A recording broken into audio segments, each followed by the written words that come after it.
It is. It is good to be back and sunny, which is lovely.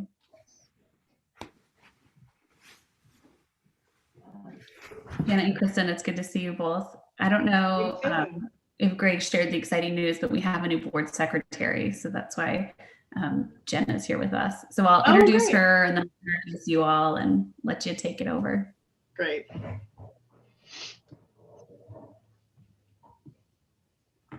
Hi, Ron, Bob, Brian. Let's see, we're only got a couple more. Let's give them another couple minutes here.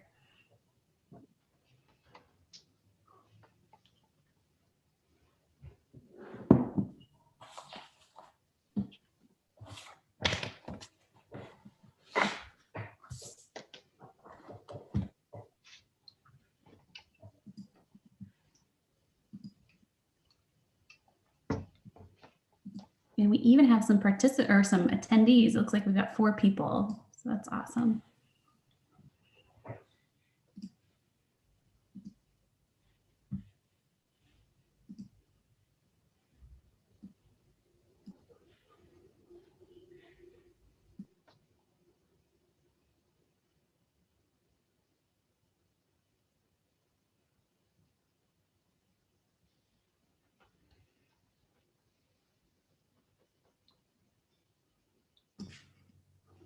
I was in a class recently and somebody was playing music for like the group in these kind of intermission times. I thought, oh, it's kind of nice. But then depending on musical taste, it could get iffy.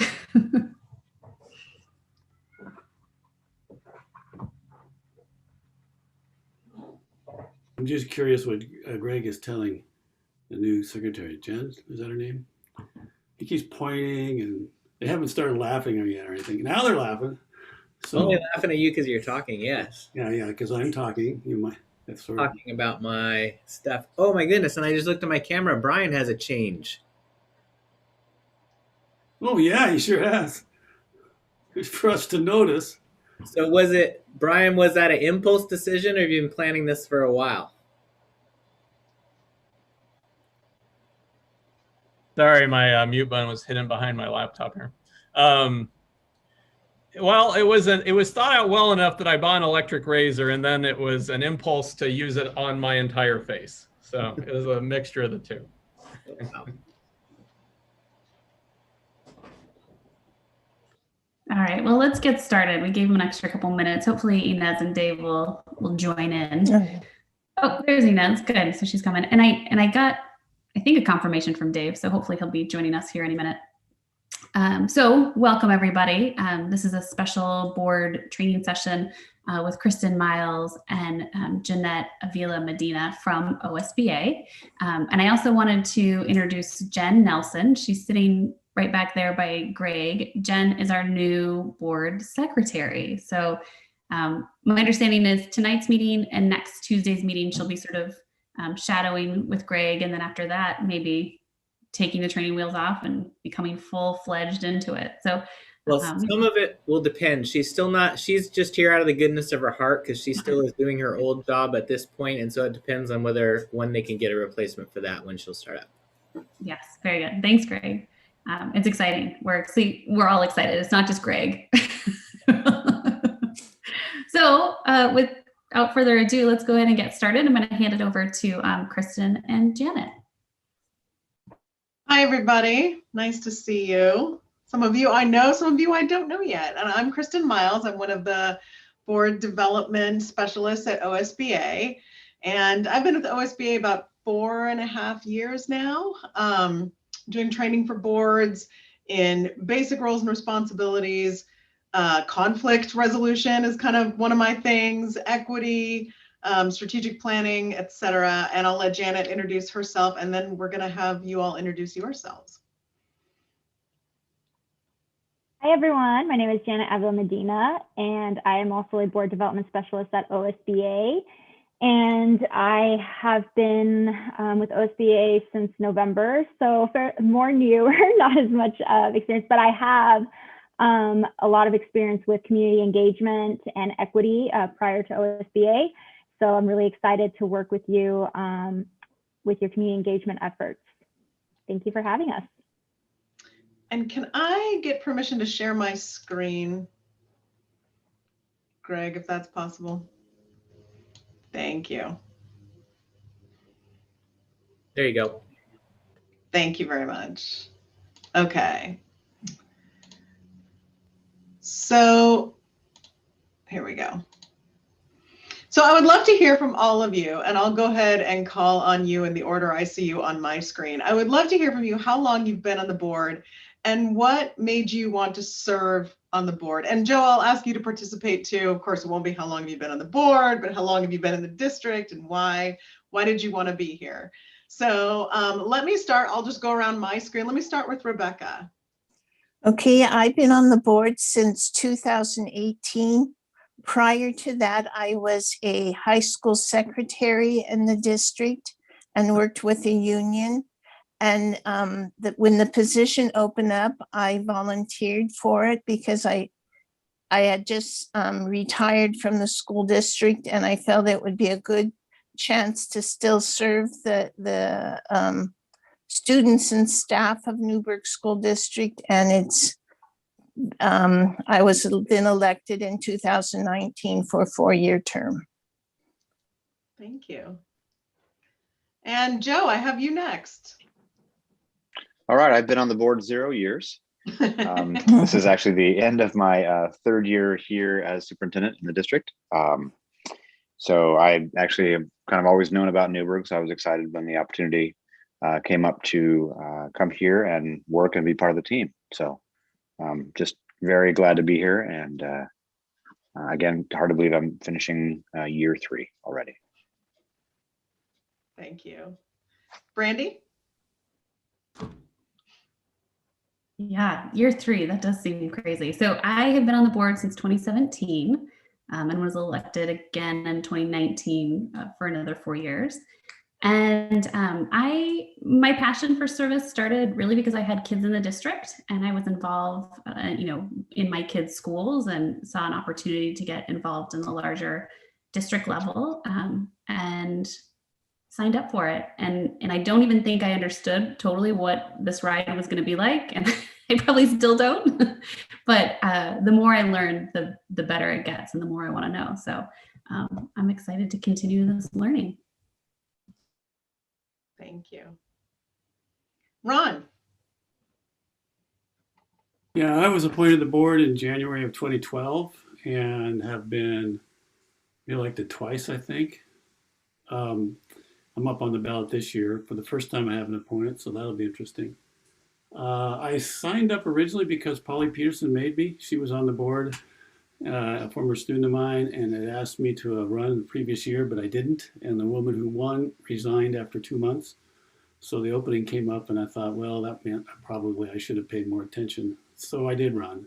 I did apply.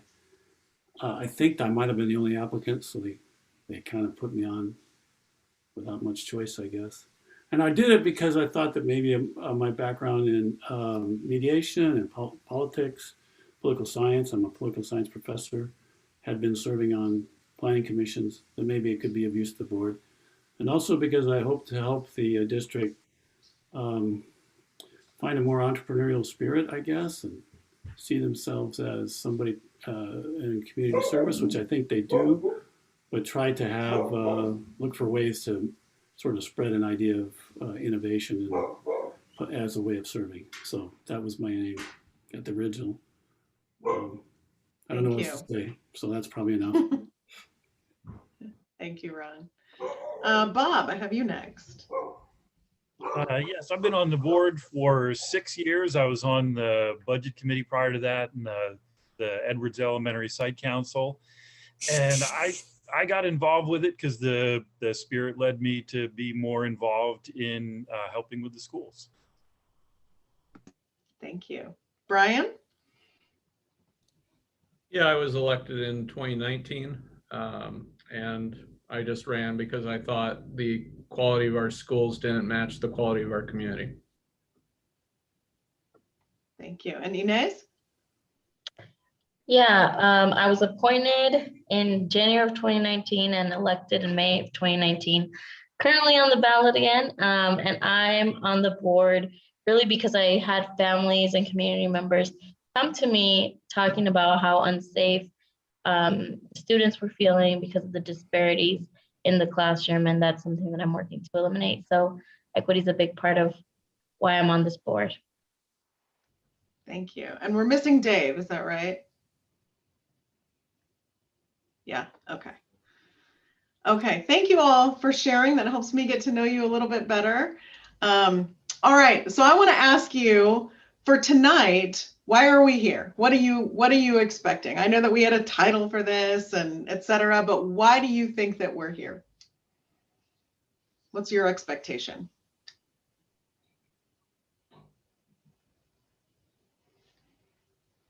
Anybody can share. Well, I expect to learn more about our district. Mhm. What else do you think? Why are we doing this session tonight? To understand the data that shows the disparities between groups of students and how we can look at that honestly and try to find ways to change that. Great, thank you. Any other thoughts on expected outcomes or expected pieces of conversation? And it's okay if you don't know. We do have some goals around this, and this is kind of a way of, putting something on paper and also giving us the tools to move this piece a little more forward than where we are currently. Thank you.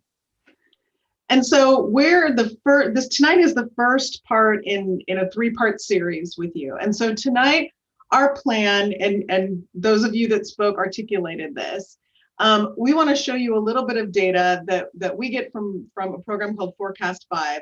And I want to let you know that this is all stuff that's reported to the state, right? So this is not the be all end all for any district. And I don't think any district defines itself purely by state testing results. But we got what we can get that's publicly available. And so I just want to show you some of it to just really look at who are your students. And then we're going to start talking about, so what does educational equity mean to you? And what are the building blocks of an equity lens? Because I think by the end of this, at least in the conversations that Janet and I have had in planning this, that you want to get there. You want to get in with community relations, with community involvement. You want to get to where you can build an equity lens. And so this is the first part where we're really looking at who are your students and what are those building blocks that you see. The next part is going to be our meeting with the community that Janet is going to take the lead on. And we're going to take what you do tonight, present that to them, and then get some authentic input, which is why we're not going to build the whole thing out tonight. We want to be able to present to the community, here are the ideas that the board has. Give us your input on that. And then take that input, bring it back to you, and finalize these pieces so that you have really involved community voice and given your own thought and really build out something that is useful to you, that reflects your district, that reflects your students and your interest in also engaging the community. How does that sound? Any questions? And you all got data in advance, right? Because what I'm going to show you is kind of hard to read on the screen, which is why I sent it to you in advance. Because one of the issues with Forecast 5, which is a great program that allows us to just sort of instantly run reports, is that it's teeny tiny. It's very hard to see. So hopefully you got that. And I also wanted you to look at that because I want to talk to you about what you see. I wanted you to have that in advance. So first, we're going to look at who are your students. And again, this is not the very definition of all of your students, but if you look at how they are reported, this is your district race ethnicity report. And so you can see that your district, this is from 2012 to 2020. It's remained fairly stable over time as far as the racial and ethnic breakdown of your students. You can see that, the majority of your district is white, with the next being Hispanic students and the next being 2 or more races or ethnicities. And then what about your special ed enrollment breakdown? And you can see that this has sort of, I mean, if you ran a trend line through this, it's been inching up since 2014. And this report also breaks down the kind of disability type, but really what we're also just looking at is, you know, how many students are you serving? How many students are on IEPs that your district is serving? And it looks you're like 13.4% ish right now. One of these pieces I forgot to highlight, but I also wanted to look at the size of your district and the size of your schools and whether you're a growing district or a shrinking district. And it looks to me just from this report that you have lost some enrollment in schools over the last few years, and that some schools are down. I forgot to highlight this one. This one is down by 10%, Antonia Crater Elementary, Dundee Elementary. I missed this one, Joan Austin Elementary down by 7%. Anyway, it looks like you're looking at a little bit of a declining enrollment, which I'm sure you're well aware of, but it's interesting to know whether communities are shrinking or growing.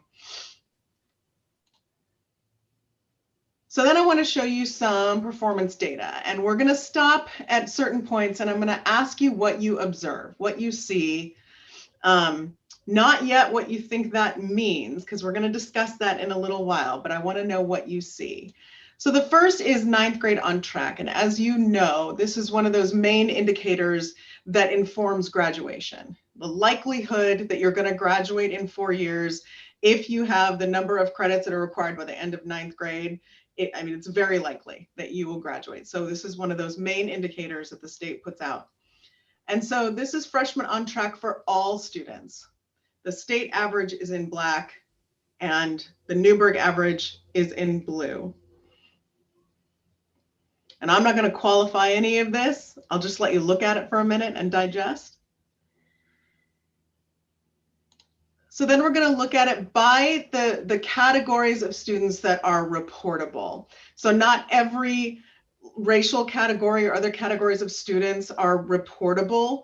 So I took the main categories of students that have enough of an N size that 1 or 2 students doesn't make the graph go like this, because as you know, once the population gets smaller, the graph goes like this. Not that that's not useful information, but this is what I pulled out for you to look at. So we have economically disadvantaged students here in the top left, Hispanic students in the top right, 2 or more ethnicities in bottom left, and white students in bottom right. We want to look at those for a moment.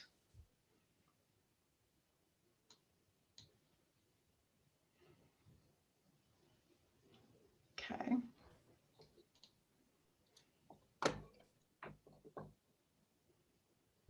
And this is, let's see, oh, and this didn't, I couldn't fit these all together. So this is 2 or more for ethnicity students. Wait, did I just go backwards? What's happening? Hang on. We just looked at this.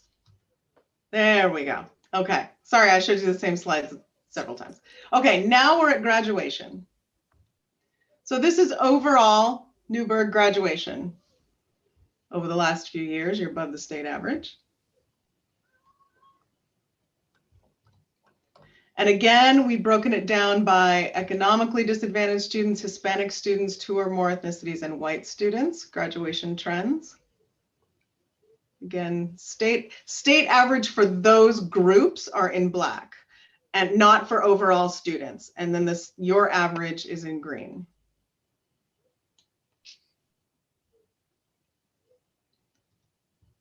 So I want to stop there and ask you what you noticed. What did you see? Well, it looks to me like things somewhere between 2016 and 2018 really started to fall apart and everything started to fall off a cliff.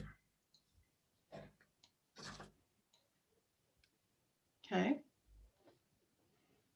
I noticed that our 9th grade on track numbers are going down, but our graduation rate is not. And that is, again, I don't know what this means. It's just an observation. Mm-hmm. Well, I noticed that those started going down in 16 and crossed our state averages in 17. Those students will be graduating this year, so we may not be seeing the effect of that drop yet. Although I think I noticed, no, I'm not sure about that. I'd have to go back and look at them. Never mind, I'll keep that as a thought. What else? What else did you see? This is great.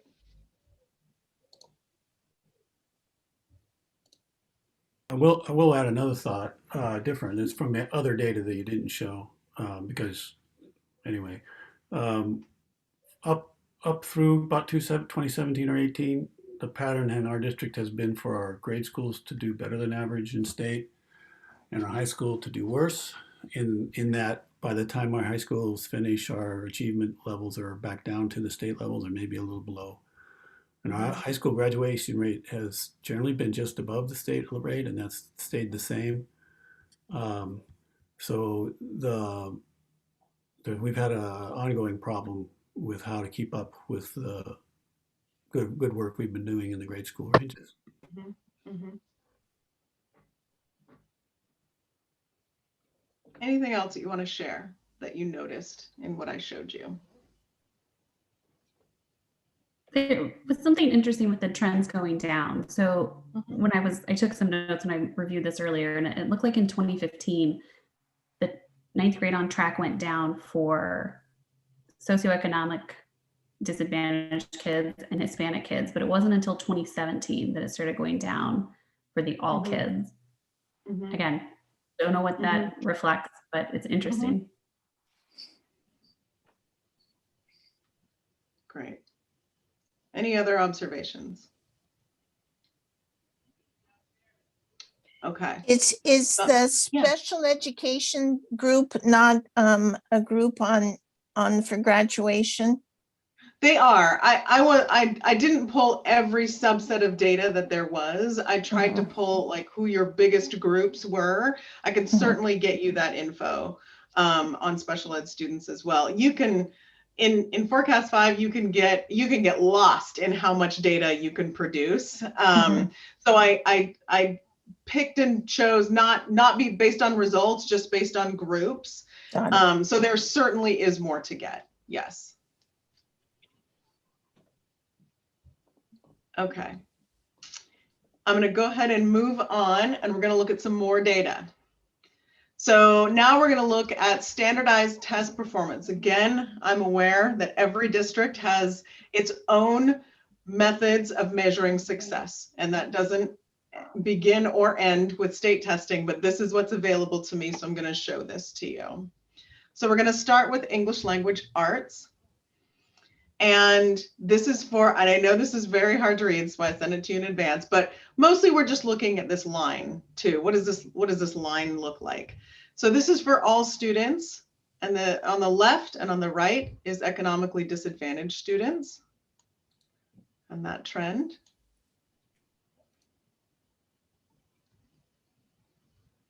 Oh, it's going back, sorry. Now this is one of the things I do not like about Forecast 5 is that it doesn't change the line color here, but this is by race. And so I was able to break this down by race for all of the reported races that you have in your district. So I'm just gonna let you look at this for a moment. You can trace these lines back. Hopefully you can see where they all go. I apologize that they're all green.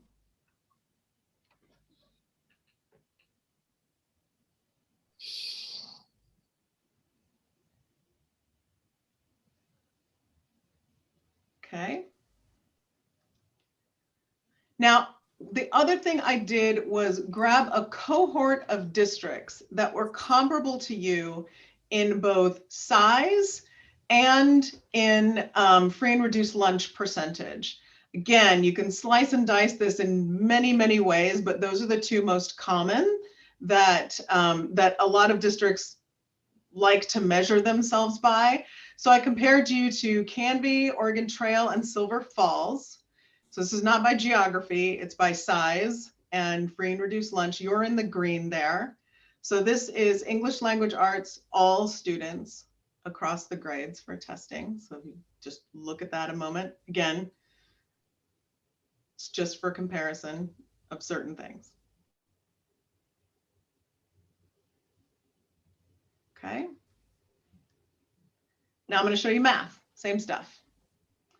So math, all students, math, economically disadvantaged students.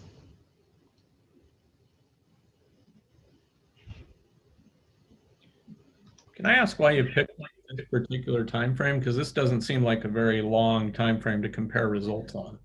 This is when SBAC started. So they gathered results from when we started Smarter Balance testing. If you go back further, it's OAKS, which is like really comparing apples and oranges. So when Forecast 5 grabbed this data, we just choose like as long as they have. And if the test changed, which it did in a big way in 2015, it doesn't grab beyond that. So that's why. We used to look, when I first got to OSBA, we used to look at the last years of OAKS and the first few years of SBAC, and they were just, it was not comparable. Okay. This is your cohort, your peers in math.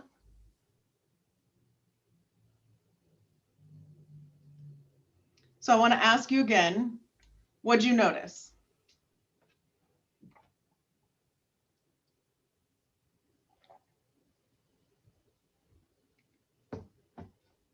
Relatively stable, but declining slightly over that relatively short time frame.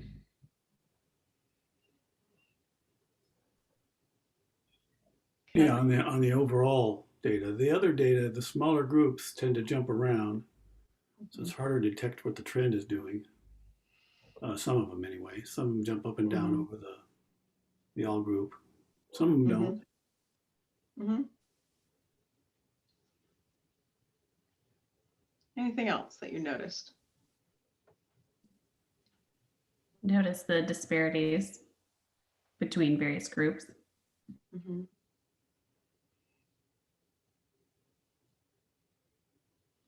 Any other observations? Okay.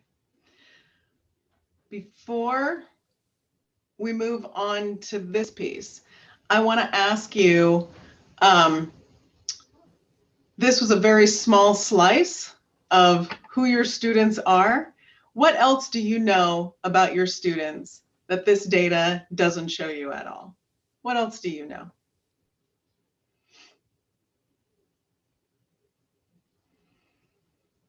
Because data is great, but it's limited, right? You can have as much data as you ask for, and it still has its limits. So what do you know about your district and your kids that I could not have shown you?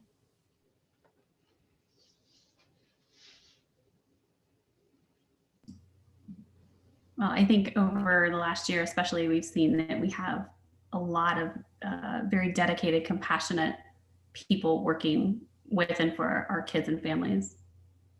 It's hard to capture that in data. Yep. What else? What do you know about the kids in your district?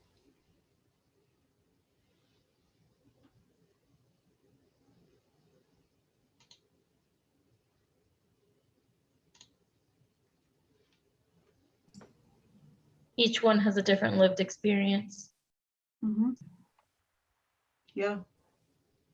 Can't capture that in standardized testing. I think that there are kids that are struggling that will probably do just fine on standardized testing, but are struggling in other ways. Mm-hmm. Mm-hmm.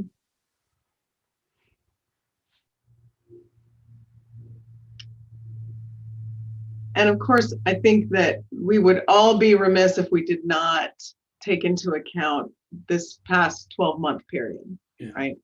That this has been an extraordinary year for students, families, teachers, board members, etc.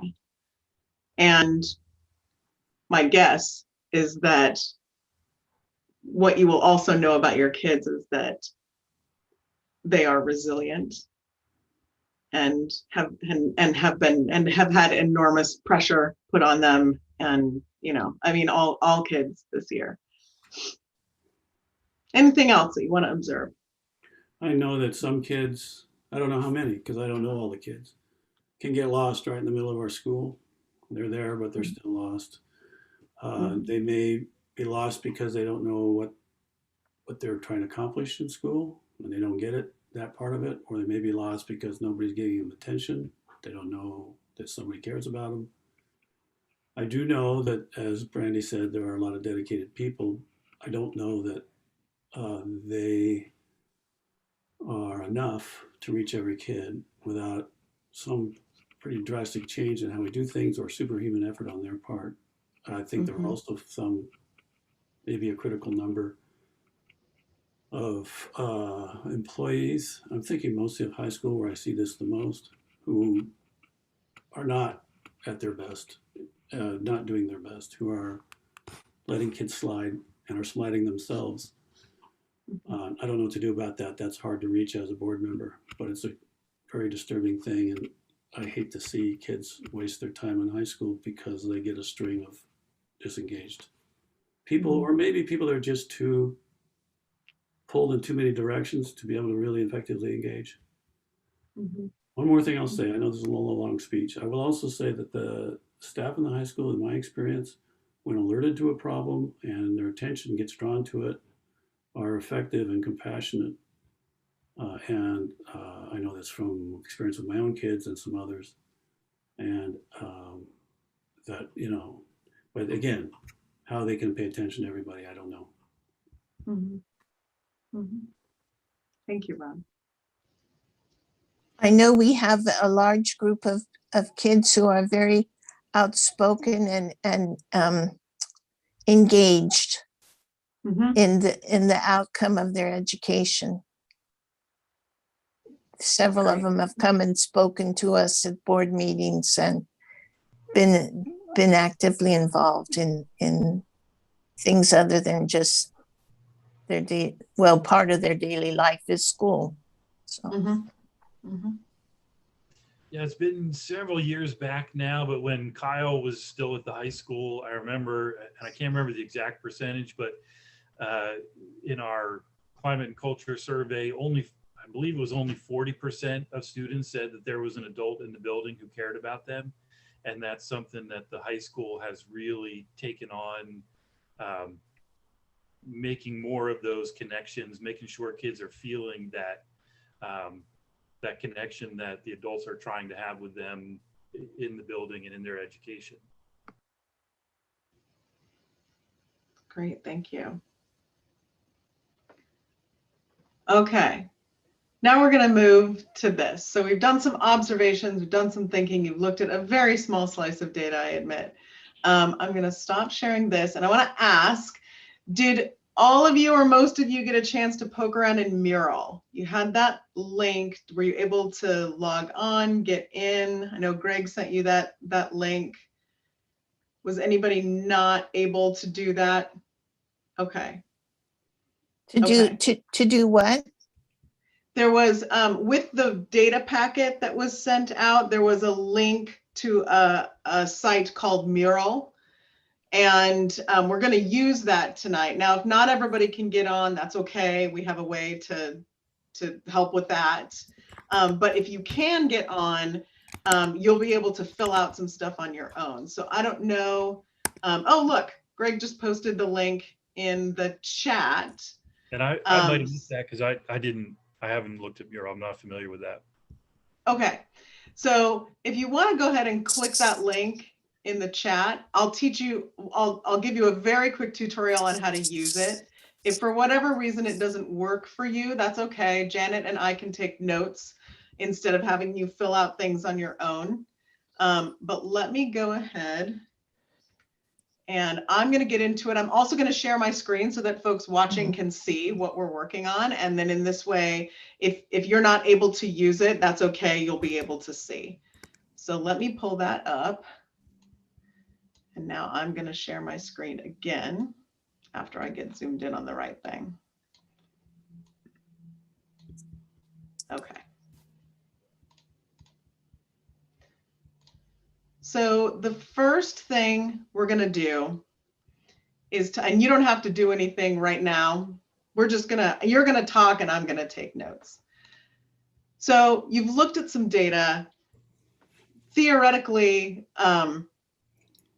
we're here tonight to talk about the components of an equity lens. But first of all, I just want to get some thoughts from you. We don't have to wordsmith this to death tonight, but what are your thoughts about what is educational equity? Because this is something that we talk to boards about a lot, but is really contextual. It's yours to define. It's not something that I want to give you a definition for and say, that's what this is, you should go with this.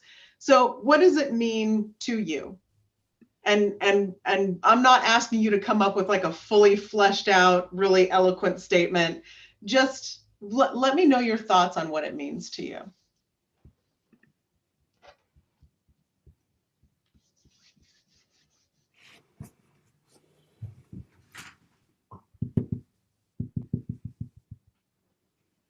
That's it's kind of a strange thing to ask us for our own personal definition of the word equity. What could you give me what you mean by the word equity?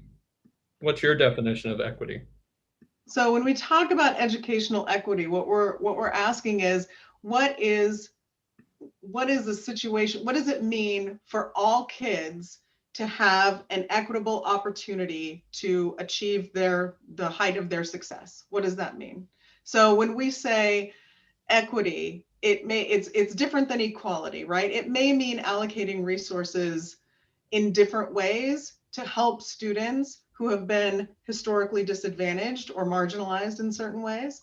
I mean, this is what I don't want to put words in your mouth or thoughts in your head, but in general, when we talk about educational equity, it's what do you have to do to ensure that all kids have the same opportunity to be their best selves, to achieve what they want and how they would measure their own success, and how the district would. So I think I would define it slightly different. I wouldn't use the word same, I would use full, that all kids have full opportunity. And a full opportunity would end up being the same, but it's not the sameness, that's the issue, it's the fullness of it. And so to me, this is a fundamental reason to work in school board work or any kind of education work, because the educational system is our way of guaranteeing the American promise that every person is created equal and has equal opportunity, equal right to life, liberty, and the pursuit of happiness, and equal protection of the laws. And that can't happen if students come out, grow up, or if kids grow up and they're not well educated. Mm-hmm. So I think equity means we use the schools in this case as a way of trying to make sure every kid gets that chance to have the full life. And if they don't get it here, it's going to be difficult for them to get it. Okay. Thank you. For me, equity is just making sure that no student has roadblocks in their way that we've put before them as a district, whether intentional or unintentional. Mm-hmm. I think there's also a piece to it of being connected enough to each student and child to understand what their needs are and where our system can support that.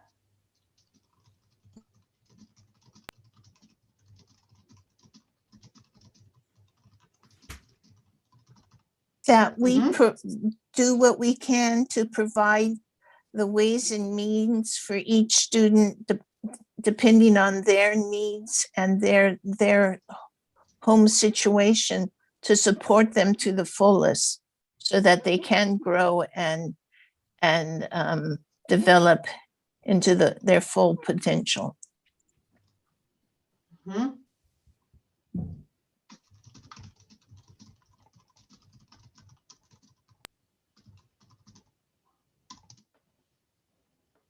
Most of what I believe educational equity is already on here, but really meeting the students where they're at and their families, seeing it as a holistic from a holistic approach. It's not just the individual student, but also the circumstance of where they come from or what their background may be.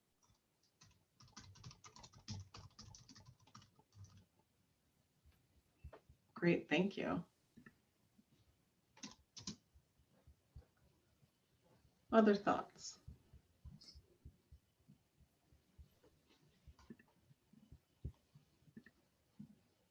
Okay. This is good. This is a lot.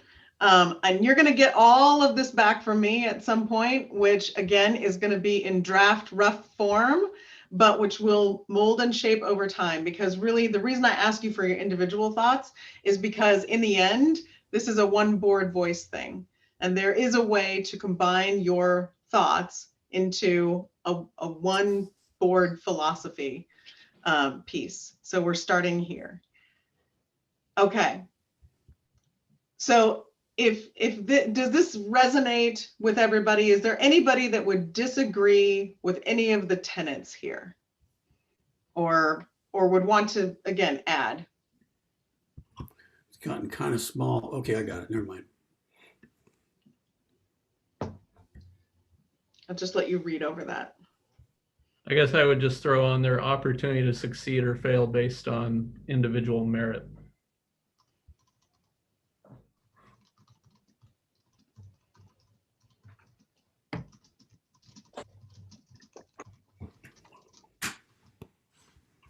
Okay.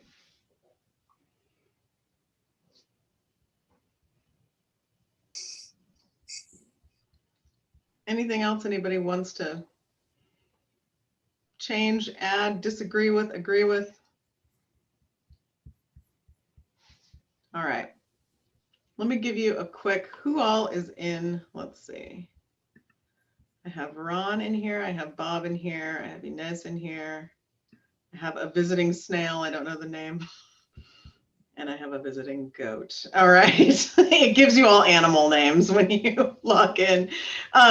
Who is not in the mural link right now? Rebecca. Rebecca, okay. Yeah, I'm not able to use that. That's okay, that's all right. We can definitely take notes. And I'm in it on my screen, but I'm not in it on your screen. I don't know. Not yet.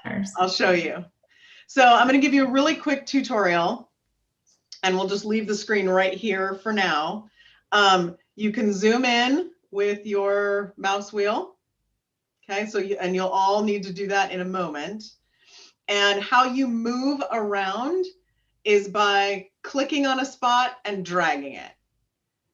So I've like left clicked on this, hold it, drag it. So you can do that too. And then to type, I'm going to show you in a moment. In fact, I'm going to have you all follow me. So your screen just changed. I'm going to zoom in on Ron for a minute just by scrolling in. And when I have Ron type, all you're going to do is click once on this and start typing. So I'm going to give you some directions, obviously. I'm going to scroll back out.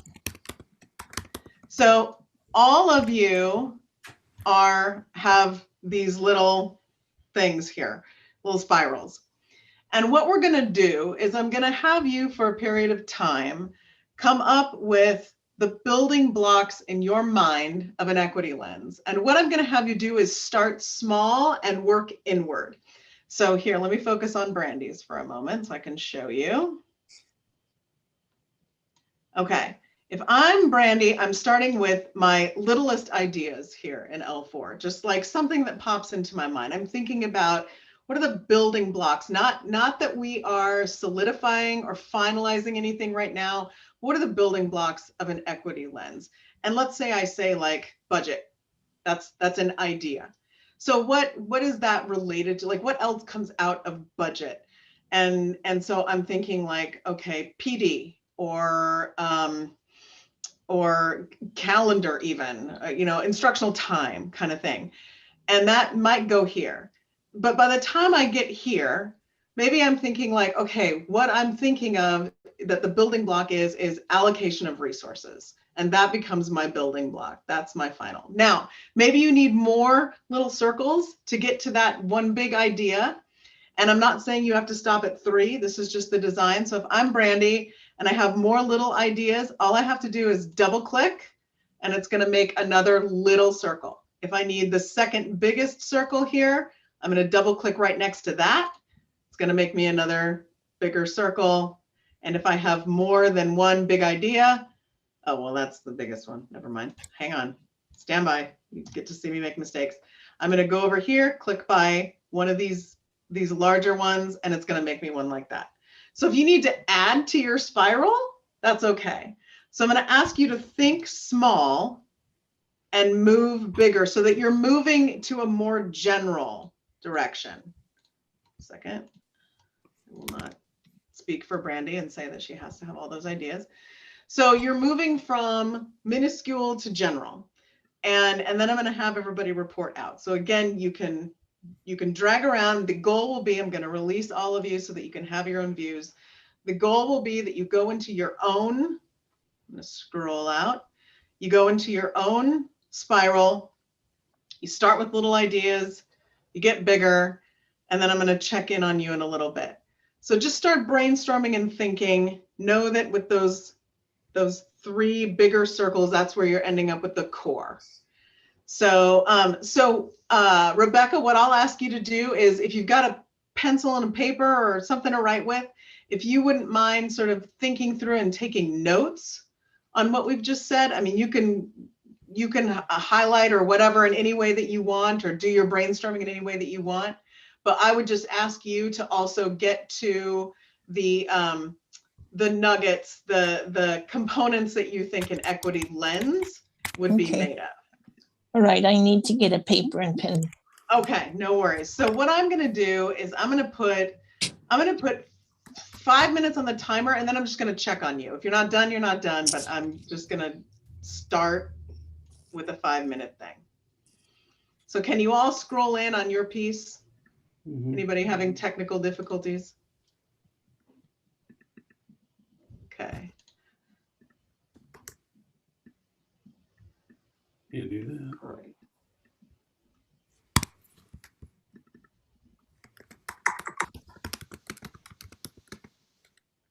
All right, I'll check on you in a few minutes. Let me know if you need anything. Clicking on mine, I'm not getting them to move or anything. I'm on the purple one. Dave's here. Okay. So if you, let's see, purple one. If you click and drag, like you left click it and drag, then you can move. If you need more bubbles, you just double click right next to the size of bubble that you want.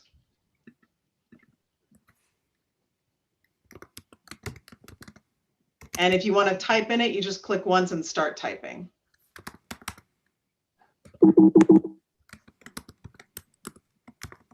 Yeah, I'm not getting that.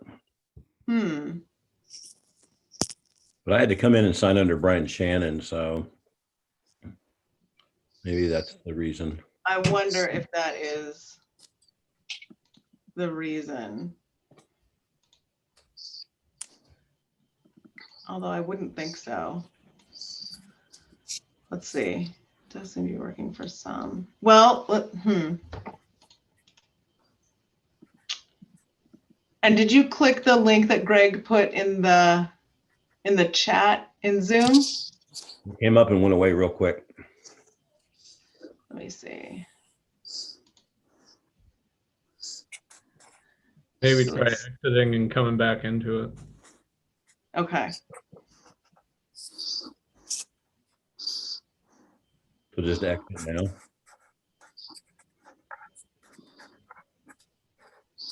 Yeah, not the Zoom call, Dave, the mural application. Are you in the mural application? Yeah, I mean, I think it's though, not mine.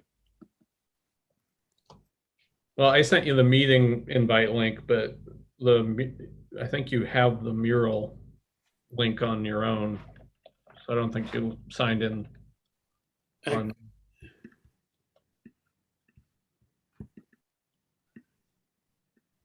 can't see it.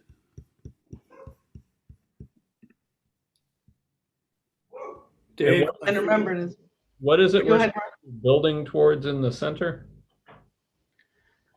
So the three big circles that you've around your name, these are going to be what I'm going to ask you to share as what your ideas of the building blocks of an equity lens are. So when you make big decisions, if you're considering educational equity as the ideas that you all shared together, what would a framework for that look like?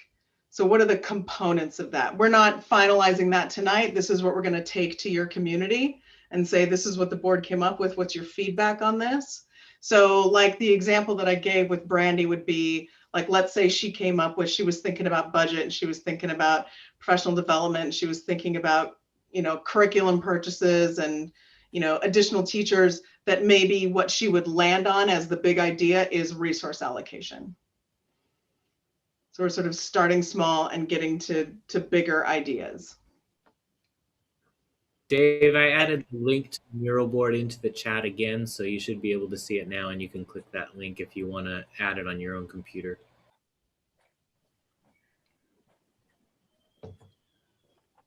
Still looking for it, Greg. Joe, is yours working? I'm looking at the mural and just making sure everybody is getting it to work. Joe, are you getting it to work? I still don't see anything on your bubble, so I'm just curious. Well, this is for the board to work on, so I was staying out of that one. You are free to participate if you'd like to, Joe. I am I'm the visiting goat.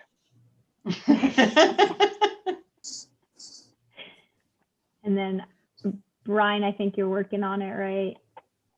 yeah, I've been working Okay. on it. I took a break to try to help Dave find the. Okay, perfect. Yeah, Just but I don't making think- sure everybody is getting it to work so we can support you if you need help.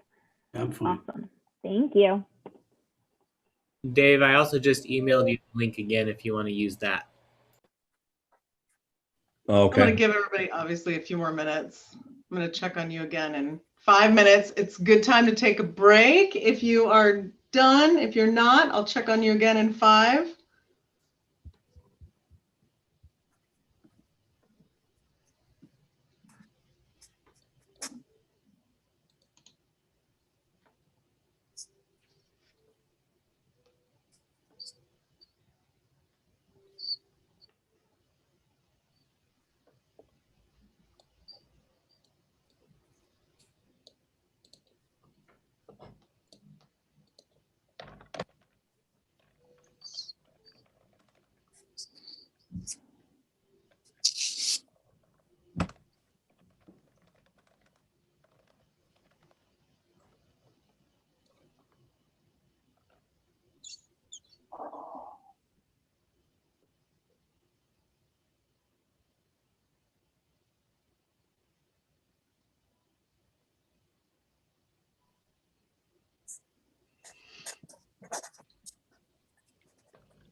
couple minutes left. Looks like everybody's working away.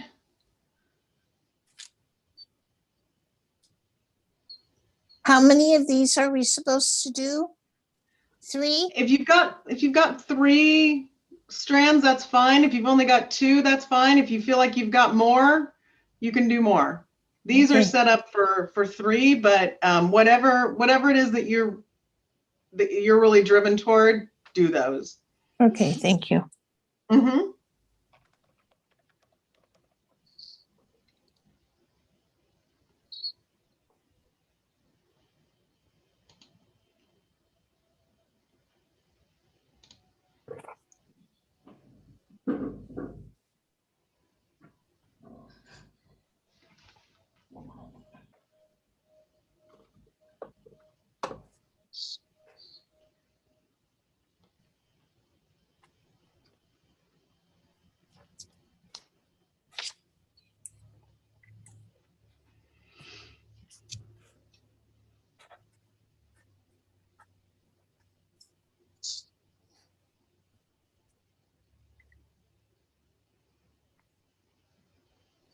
Oh, Joe is into design.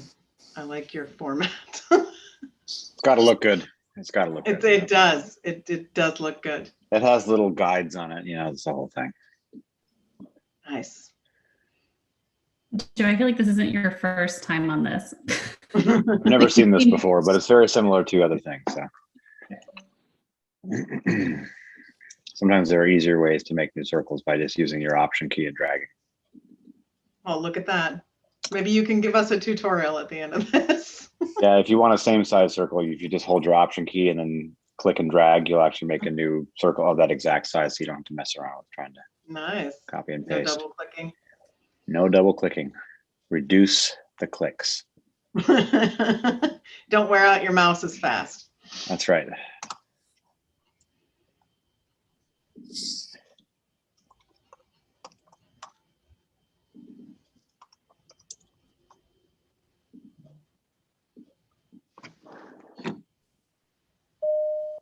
Okay, let me check on you.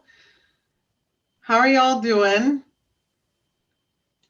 Anybody need, I know that it looks like a bunch of you have got your ideas down. Does anybody need any more time? Feel like you've got it? Just- Okay. I will Yeah. admit that I did not catch on that we had any data or this earlier. So I haven't Okay. gotten data nor gotten to play with this, and I'm regretting not getting to play with this. Will we still be able to play with this later? Yeah, you'll Yeah, still have a link to it later. Well, I want to be able to do it to effect, but that's okay. Thanks. Okay. So what I'm going to do next is if you're still sort of, taking, I mean, what we could do if you'd like is take a little official break. And those of you that still need to wrap up, that's fine. Or we could just keep moving, but would you prefer to take like a 5-minute break?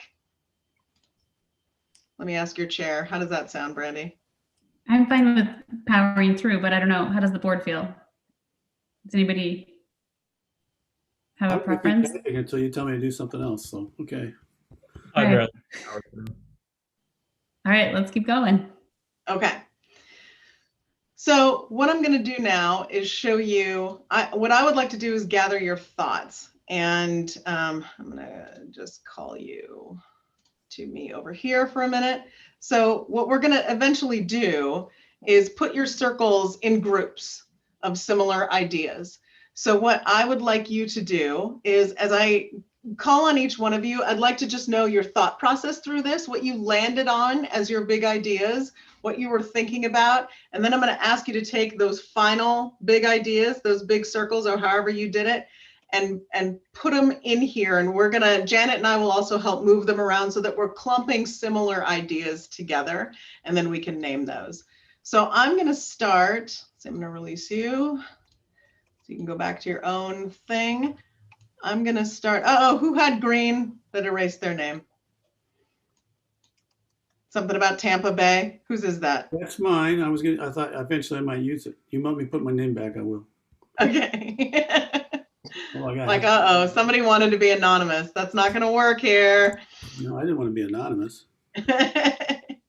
Okay, Ron, will you walk us through your thought process, just sort of the components that led you to your big three ideas there? Okay, well, I started up here at the top with the idea. We talked about the kids in high school that 40% of them don't have a adult that seems to know them at that time of that survey, and that's got to be different. And so I focused on how that could be fixed. And I started out here. I started with the mentor one and then worked that way. Every kid should have a mentor they connect with frequently in middle school and high school. So that means you have attention from teachers. They should all be diverse. There should be diversity there so students can relate to them. Then I just borrowed something from George Fox where I work. Their slogan is "Be Known," and I felt like, okay, I'm going to move on to something else. And this was about achievement. I want kids to learn. I think we leave kids behind. I really liked the title of the No Child Left Behind law. I actually liked the law itself too. Even though we moved on, I thought that was a brilliant idea. And so how do we do this? I started on this. Then I realized, all these things really depend on staff quality and staff readiness for this. So then I spent the rest of my time over here.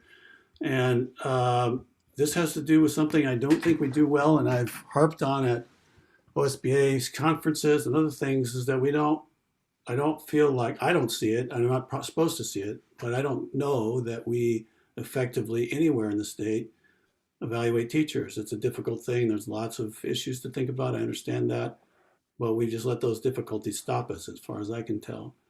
And so I would like to see a district where we become the Tampa Bay Rays of school districts, which needs a little explanation. The Rays are a fantastically successful baseball team with hardly any resources and a terrible stadium, who somehow managed to compete with the Yankees in that division every year by developing young players and making them great. And then all those young players tend to move along to someplace else.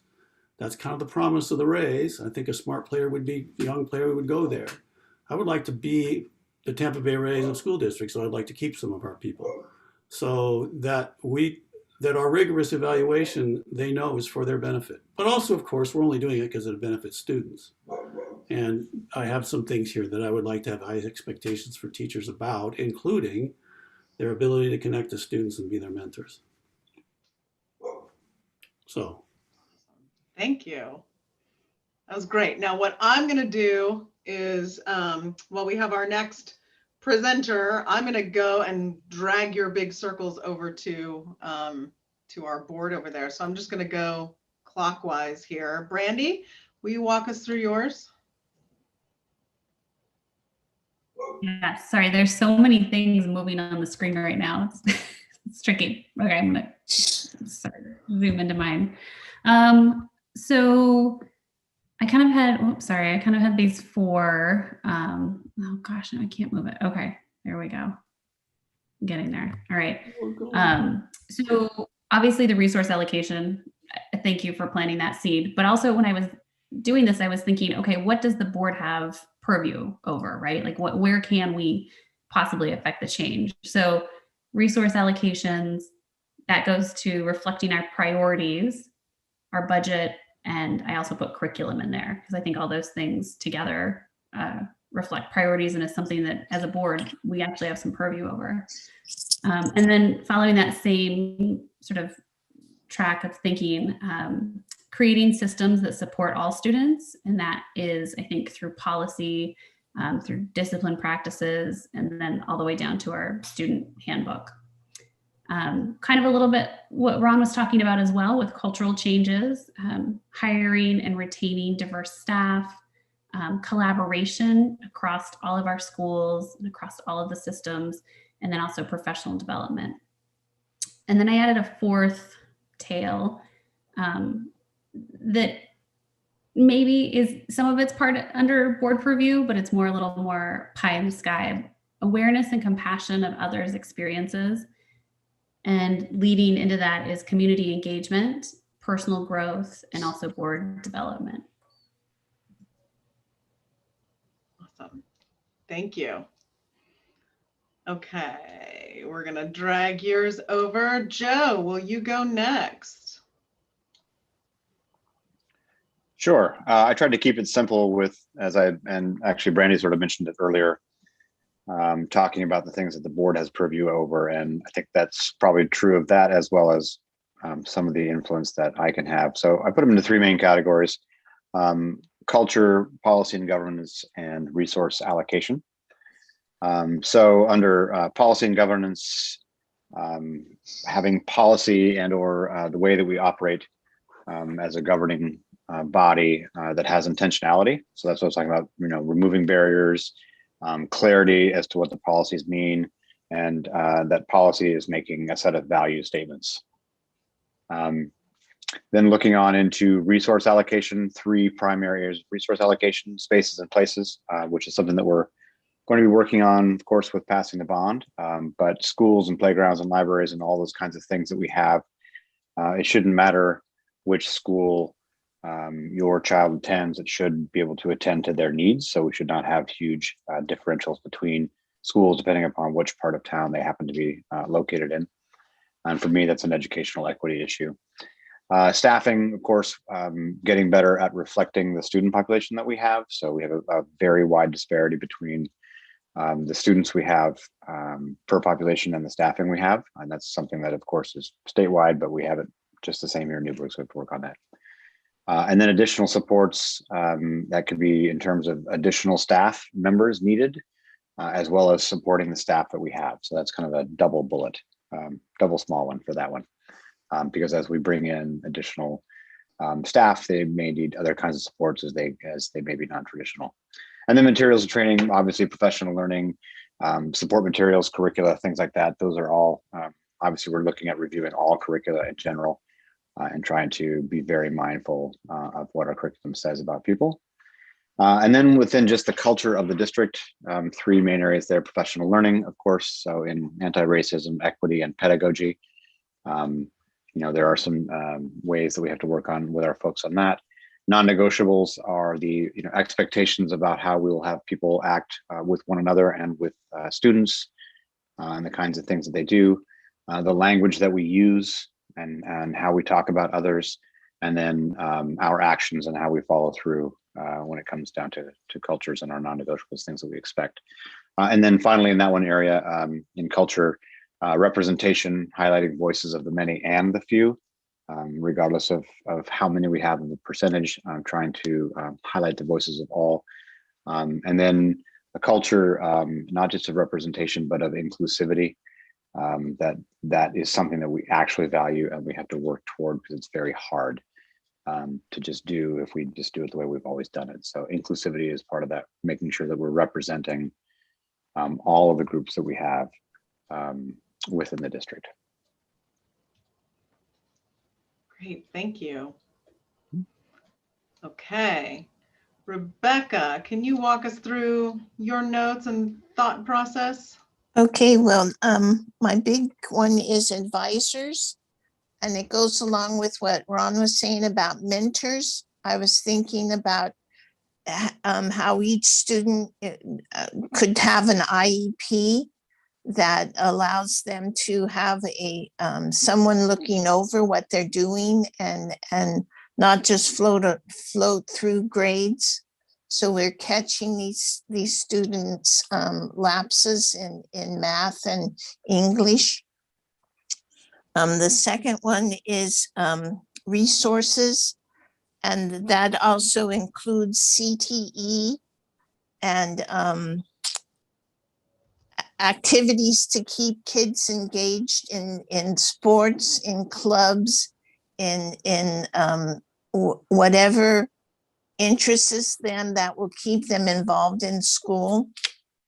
And then the third is accessibility, that all students have technical support, that they have nutritional support, that they have supply support, whatever they need so that they can do their job as students. Remind me what your sort of tagline for your first one was. I remember your explanation, but what did Was you call it? an advisor. Advisor. Yeah. Okay, great. Thank you. Okay. Thank you, Rebecca. Okay, Inez, can we come to you? Yes, so I actually have not filled in the main bubbles because I was just like spitting out thoughts. And actually, let me go view my own because I can't move it on your screen. So let me exit this. There we go. Definitely curriculum is one of the areas that I was thinking about, you know, what kind of professional development can we offer or training so that there is flexibility and thinking outside the box for the teachers in a way that the connection to students is meaningful because there's understanding of the holistic lived experience. But again, I didn't make it to the larger bubbles yet. With budget, I really thought in terms of the resource that we have, you know, supporting the staff that we have, but also making sure that the staff are representative of the students. Because, you know, looking at the percentages, that's not something that currently is there. We're working on it, but, you know, we need to continue working on it. And then with policy, you know, it's one of the things that we have a responsibility for, and how do we create policy that eliminates barriers and taking into consideration the different ways in which people are affected by these policies. So really looking at intersectionality there. And I want to keep adding to this because I think each of the bubbles, you know, has way more to unpack. So kind of ran out of time there. That's okay. So why don't, if this works for you, while we keep going around, you want to keep working on yours and get your big ideas so we can put them on the chart as well. Does that work for you? Okay, Yeah. Awesome. Thank you. Okay, Bob, we're coming to you. Yeah, mine ended up looking, or functionally, it was very similar to Inez's. You know, I stayed with the, you know, I always remind folks, the board doesn't do anything. You know, our staff does a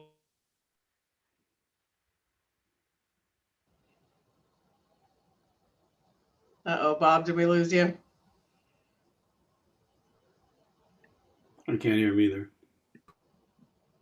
He said we don't do anything. That's perfect timing for his audio to go away. Hey, Bob, we can't hear you.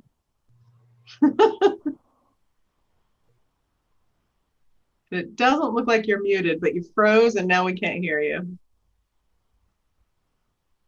He's moving his cursor around, so he's still alive. Yeah, I'm still here. You have to let me know when I come back. Okay, now we can hear you. Sorry, do you mind backing up just a little bit? No, I don't know where I cut out, but essentially I was saying, you know, I remind folks that the board doesn't do any work. We just have meetings that our staff do a lot of work.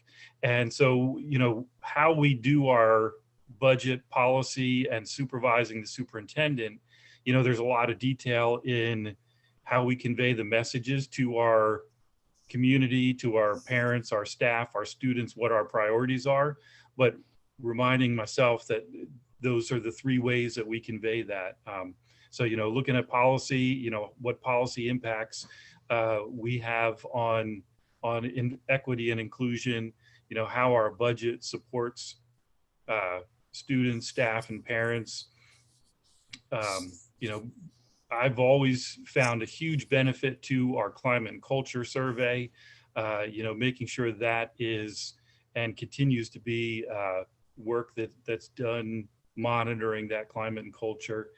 And then, you know, the big one that's on the horizon that we really have, to our, you know, to our chagrin, we have not focused on as a board, has been curriculum adoption. And that's something where we really need to step up our game, because that's a major, I see that as a major roadblock to our student success. Thank you. Okay. Dave, we're coming to you.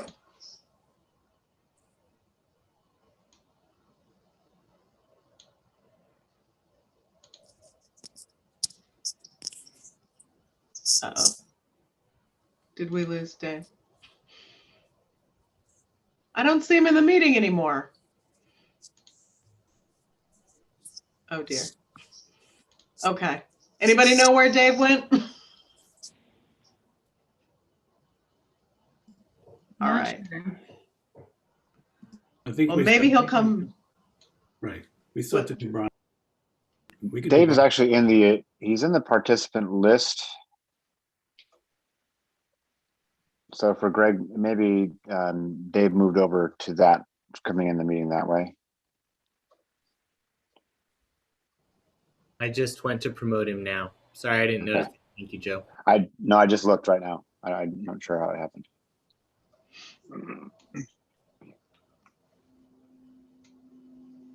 There he is. Dave, are you with us?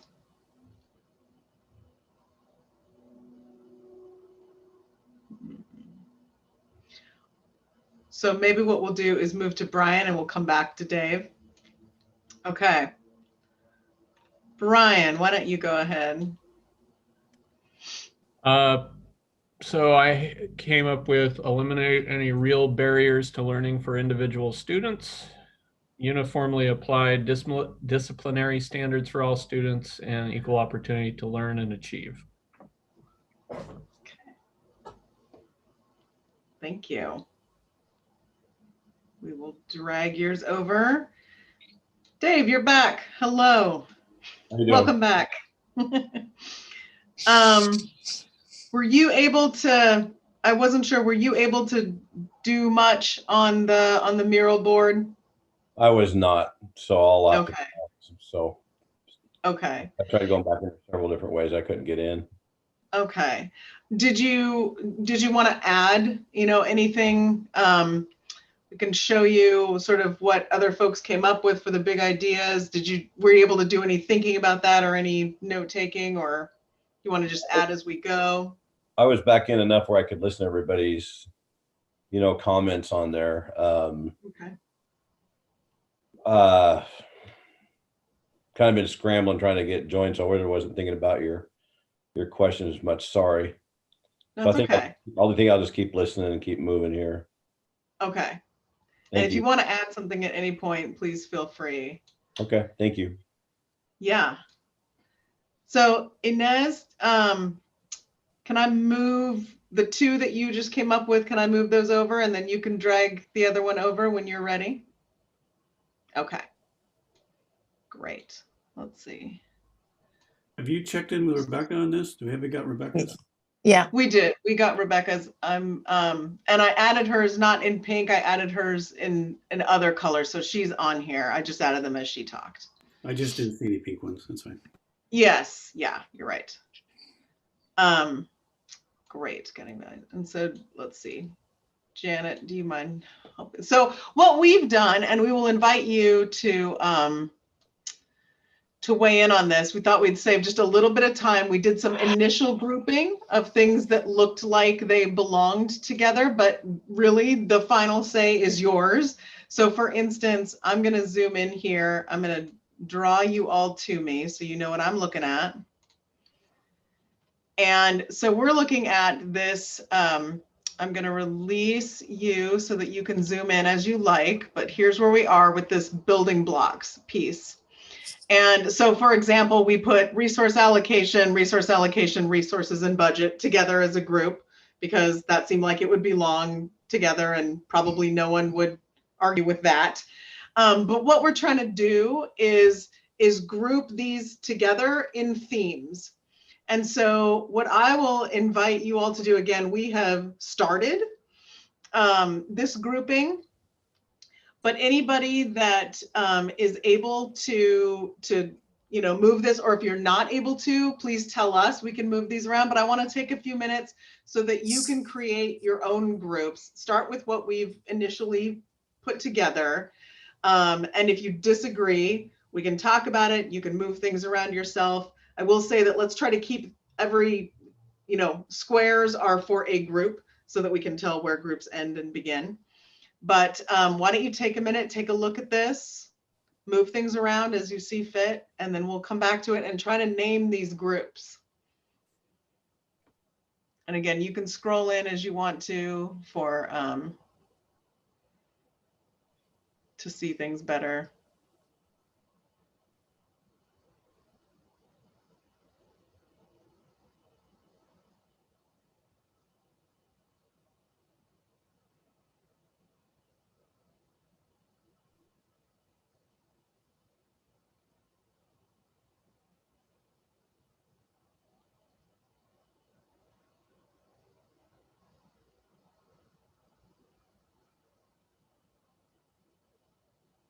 Ooh, I see Brandy moving little circles in. I see what you're doing over there.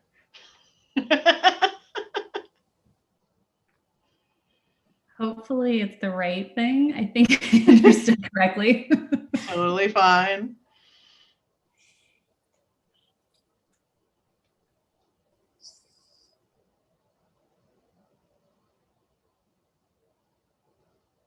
And once it looks like everybody's sort of sitting still, we'll look at these and we'll name them.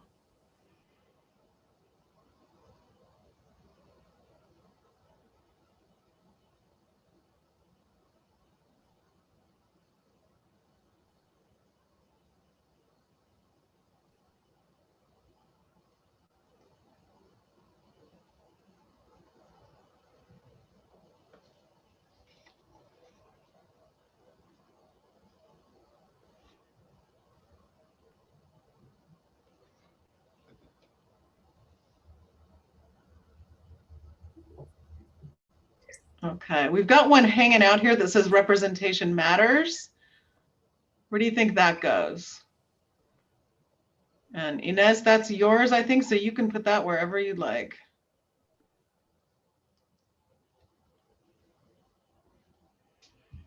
Okay.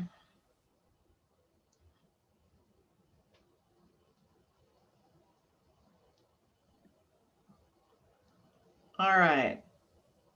Let's take a look at these groups. Oh, we're still moving. Great. All right, I'm going to take these one by one, and we're going to come up with the themes. And if you're still tinkering with stuff, that's totally fine too. So I'm going to draw you to me. Okay, so we're looking at this first one, policy and governance. This one seems to be easy. What's the theme here? What would you name this? Policy and governance. Policy and governance. Great. Okay. Let me grab this. That's tiny. That's all right. And I misspelled and, which is amazing. Okay. It's because I'm typing so small. Okay. What about this second one here? Creating a system that supports all students, eliminating any real barriers to learning for individual students, board development, cultural changes, guiding values, culture, personal growth. What's the theme there? Culture. Culture? Anybody disagree or have another idea? Well, I think culture is a good word, but culture has different meanings. And I would like to have something that specifies what we mean by culture here. I mean, it's the cultures that people grew up in. It's the culture of the group itself, internal, the group culture. What are we looking at here? Mm-hmm. Understanding cultures. I think of this one more as sort of a corporate culture kind of use of the word culture. Yeah, I would see in this cluster as the district culture. District culture? Does that give enough specificity? Would everyone agree with that? Yep. I think we can even break it down to, I mean, district culture I think is good, but I think maybe another bubble in there could even be like building culture. Yeah. Like building specific culture, not in the creation of culture. So Yeah. building What, building culture, building district culture, building, I What's- mean it in then like each school building's culture, right? So oh, okay. I think district Mhm. culture could be great for this box, but I think maybe we could, can we add a bubble? Is that allowed? I'll change one of my bubbles. Sure. Right now, I'm just trying to capture the theme of each, Yeah, okay. of each School culture. building It's- school culture. It's the group cultures that are in our district, of the working groups and school groups and so forth. So Multiple. internal culture, something like that might be broad enough. Internal culture. It's not specific to like overall district being one big thing, but could be many different things. Yeah, there will be overlapping cultures or internal, within the district. So the culture at Ewing Young is not the same as the culture at Dundee and so forth. Right. How does that feel? Internal culture. Sure. Hearing no objection. Okay. How about this next one? No child is left behind. Awareness, compassion, and compassion of others' experiences, accessibility, equal opportunity to learn and achieve, adapting to learning styles, and eliminate any real barriers to learning for individual students. What's our theme there? What would you call that if you had to name it? Meeting needs. Meeting needs? I see some heads nod. Yeah, How but does that- we're meeting everybody's needs. We're, reaching every kid that way. So that's part of what this is. Yeah. There are several here that say that we don't want anybody to be left out of this. So meeting everybody's needs, Like maybe. meeting the needs of Every all kid. students? Every kid's needs, yeah. Individualizing the educational experience. I see head shake. I like the meeting needs or something along that line a bit better. But the idea is that we meet, but we're looking at the individual as well. So, yeah, I would like it to say something about meeting every kid's needs so that we make sure that no kid is left out. It used to say all means all, but I think the staff got tired of that. So I won't say that. How about you said it, meeting every kid's needs? Yeah, that'd be great. Meeting every kid's needs.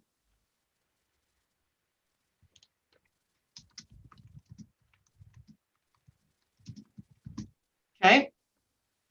I'm going left here. I'm gonna call you. So now we're here. This one might be easier again. Resource allocations, resource allocation, resources budget reflect priorities. What do you call this?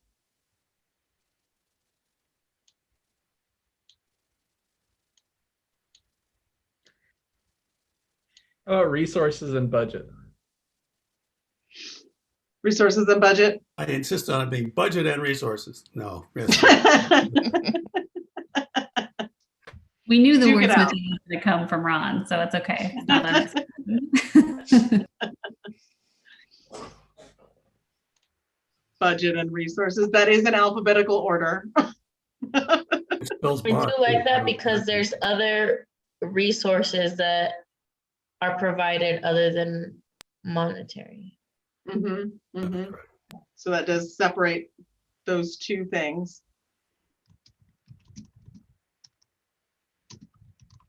Okay. We've got superintendent supervision here alone. So my question to you is it its own category, which is entirely possible that it is, or does it fit somewhere else? I'm not trying to get you to a certain number of squares or categories for this activity. I would in others, but what are your thoughts? Is this something that needs to be called out by itself? Because if so, that's fine. What are your I'm thoughts? thinking it could go, for me, I'm thinking it could go into that cultural, whatever the box says above it. I forgot what we named it already. Internal culture? Yeah. Does that work? Mm-hmm. Some heads I nod. don't, I Okay. don't agree. This is a special category for a board. And I was trying to see, is this Bob, is this your string? And I Yeah, couldn't, that was, I put that in there. yeah, I was trying to see what it was connected to in your thing, but I went over to your disembodied, there were only the pieces left and I couldn't see where it fit. I had it connected to the student achievement reports that we get and the climate and culture. Kind of the thread that I had there was that, we have lots of sources of information about the district, but one of our primary sources is the superintendent. So keeping that supervisory communication open and honest and clear is critically important if we're going to be genuinely successful and not just say we're successful in promoting inclusion and equity. My feeling is that there would be, and I don't know, maybe they'll all end up being in the culture side. I don't think so, but I think there will be different categories of issues that we want to support a superintendent on. I'm seeing this as supervision, but also support. And should be part of his professional development. His work with us should give him a chance to develop as well. So, and that might be in a variety of areas. I really liked it when it poked in there by itself, even though it didn't have any attendance to it. I think we can add some. Bob, it's your circle. What are your thoughts on that? I'll say it's the board's decision. We speak as one voice. I know. Just wanted to make sure that it doesn't, that your purpose for it gets heard. Like what you mean by that gets heard. So Okay. what I heard Ron and Bob both of you saying is this is more about like our relationship and our working relationship that we have with a superintendent versus like the culture that the superintendent may bring. Mm-hmm. Okay. So does that work as a solo piece then? And maybe since the conversation did indicate something bigger than just the supervision, something like relationship to the superintendent? Yeah, that's fine. Yeah. Okay.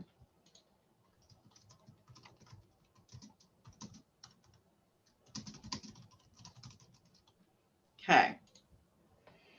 All right, next square, we have advisor, be known, a mentor who can connect every year in middle school, high school, connection to students, and representation matters.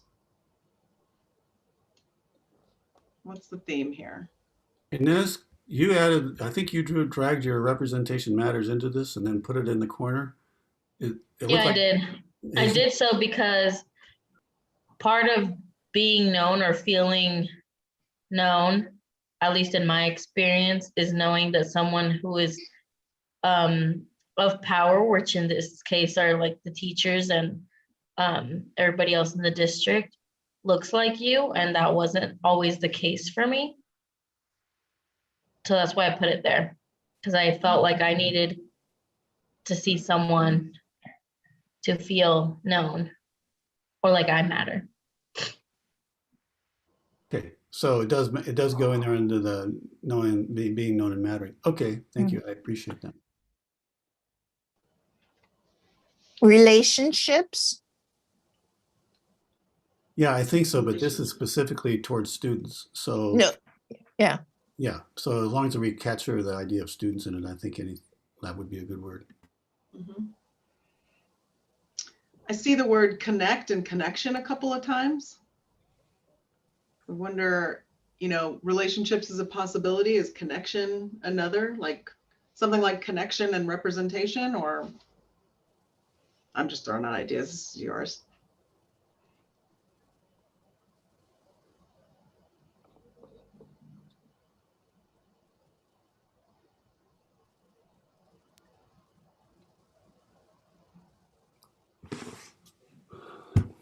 I want to use the word connoisseur here somehow because it has that familiarity and so forth. We don't really have a good word for it in English.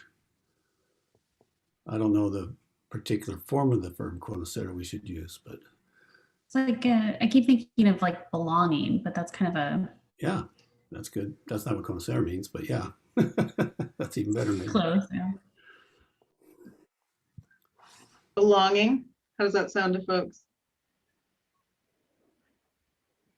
Does that I capture like this? that, but I also appreciate, Ron, that you brought como said up, because it's showing that we can think outside the box. So thank you for that.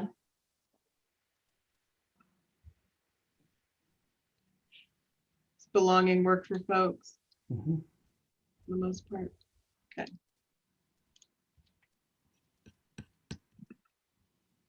Nope. There we go. Okay. Uniformly applied disciplinary students or standards for all students, discipline and student handbook. What is that about?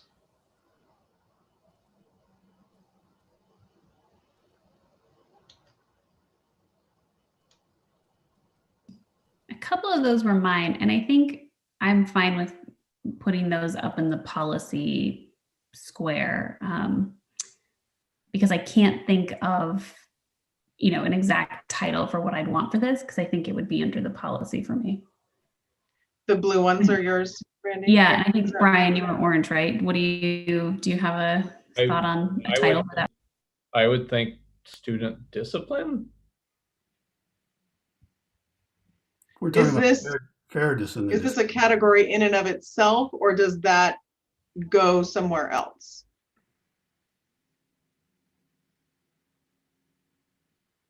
It feels like that fits neatly into the policy segment.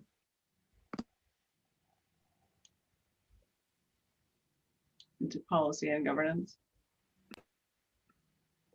Thoughts on that? Brian, I want to make sure. So there's policy, but then there's how policy is put into practice. And that's sort of where the rubber hits the road. So to me, it's a little beyond policy. I think it's an area of policy that's worth highlighting. A lot of these have to do with policy. We have policies on most of these things, but this one's worth highlighting because it's an area of concern in the community, on the part of quite a few different groups in the community. I don't know there's a group that's not interested in this, that it'd be done fairly and appropriately. Can we say discipline implementation? Discipline implementation. How does that sound? Is that better than discipline? Or just fair discipline, which explains what you want to do with the implementation. But what you think is fair might not be what I think is fair, so. Perfectly appropriate. We would be discussing that on that topic. So that would be great.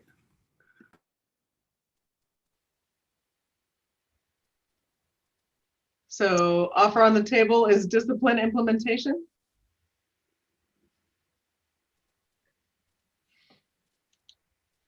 I would like to say fair discipline implementation.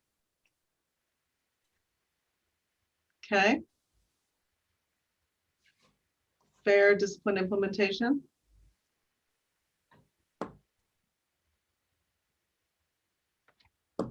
Thoughts on that?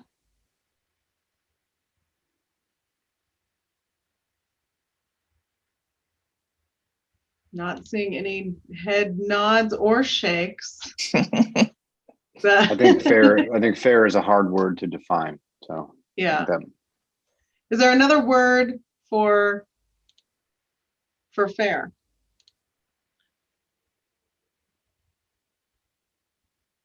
I put uniformly in my bubble because, like you said, fair is hard to define, but uniform, same punishment for the same crime. That seems like a relatively fair yardstick of fairness.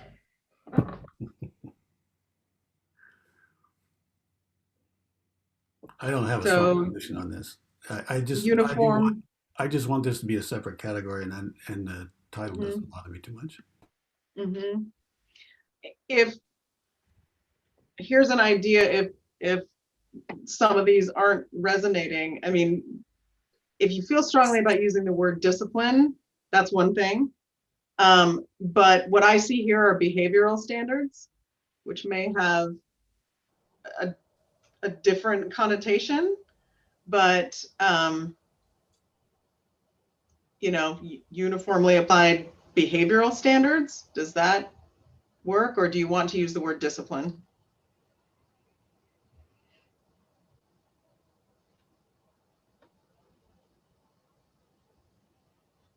I'm fine with changing it to behavioral standards if that helps people. Okay. Anybody have strong feelings about that? All right, I'm going to put that. We can come back to it. And you know what? I know you're all like running out of juice too. We don't have too far to go. All right, curriculum is next. Is that standalone, and do we call it curriculum? Yeah. Yeah, it's fine.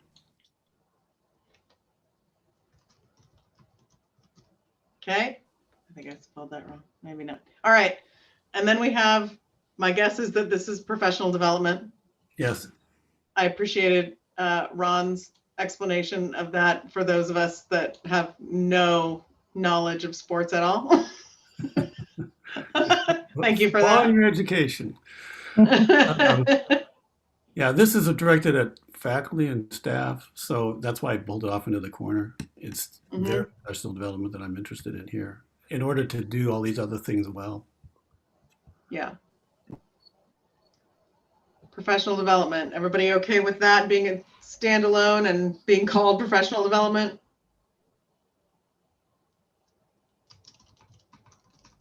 Okay. So we've got policy and governance, internal culture, meeting every kid's needs, budget and resources, relationship to the superintendent, belonging, behavioral standards, curriculum, and professional development. Does anything feel like there's a huge chunk missing?